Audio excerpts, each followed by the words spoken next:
Will you remind us of the background to this case?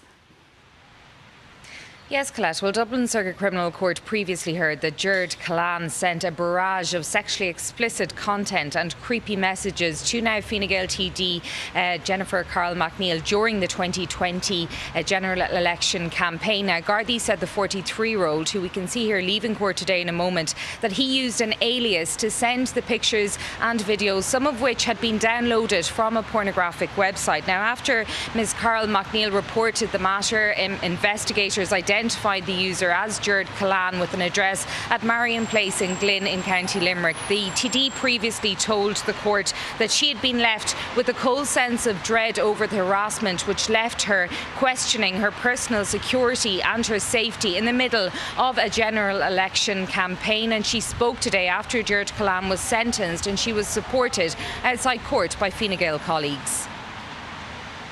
In this instance, I pursued this case straight away out of two concerns. One, that if it was happening to me, it was almost certainly happening to somebody else, and that needed to be stopped.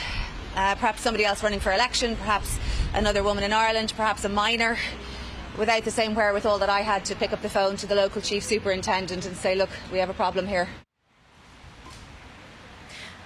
The 43-year-old defendant pleaded guilty to a charge of harassment. Dublin Circuit Criminal Court previously heard that he has no previous convictions. In sentencing him today, Judge Patricia Ryan said the content of the messages sent by Gerard Callan, she said these were very disturbing and frightening for the injured party, and noted that these were sent during a very busy and stressful time for Ms Carroll MacNeill. But she also noted today that the defendant was very socially isolated at the time, that he was remorseful for his actions and that he did have plans for his future. And taking everything into account, she imposed a 1-year sentence but suspended that in full, ordering Gerard Callan not to contact Jennifer Carroll MacNeill in person, online, and to stay away from Leinster House. Deborah, thank you for all of that.